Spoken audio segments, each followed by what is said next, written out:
Lumalabas sa pag-aaral na hindi lang ang ating kapaligiran at mga karagatan ang pinamumugaran ng plastic waste, kundi maging ang ating mga katawan.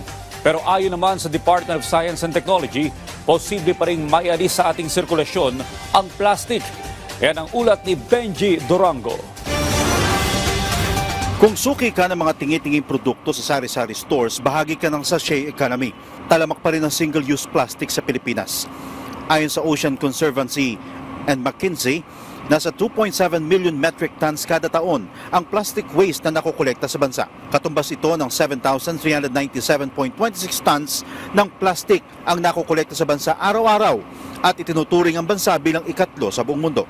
Pero hindi lang sa paligid matatapos ang polusyon ng plastic dahil pwede itong mauwi sa ating mga kinakain nang hindi natin nalalaman. Sa isang pag-aaral sa University of New Mexico sa Albuquerque, 100 cadaver ang nakitaan nila ng bakas ng plastic sa utak. Sa resulta ng kanilang otopsiya, lumalabas na 4,800 micrograms per gram o katumbas ng 0.5% ng timbang ng utak ng tao, plastic. Nakita rin ito sa dugo, atay at bato. Para kay DOST Secretary Renato Solidum, kayang matanggal sa sirkulasyon ng plastic. We cannot just say that we can eradicate soon. There are possibly the use of certain plastic for certain purposes can be replaced by other materials.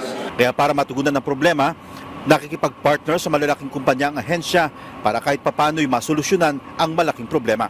Ngayong araw, lumagda sa isang memorandum ang DOST at SM Investments Corporation para sa Sustainable Plastic Materials at Plastic Waste Management Strategies.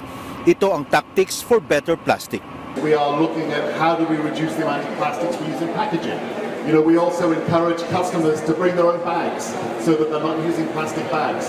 And some of our retail affiliates, like Watson's for example, they have a program where you can go and refill, so you're not using new plastics. Masaya si Solidum sa mga ganitong proyekto dahil ang oportunidad na mabubuo rito pwedeng gayahin ng ibang industry players at community. Circular economy, which would include the use, the recycling and the repurposing of plastic, is one of the 8 big-ticket R&D projects that we have. And so we will really pay particular attention on circular economy proposals because it is not only saving the planet but also providing additional livelihood for many people.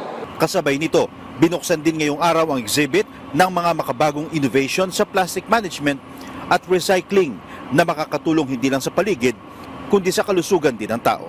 Benji Durango, para sa Pambansang TV sa Bagong Pilipinas.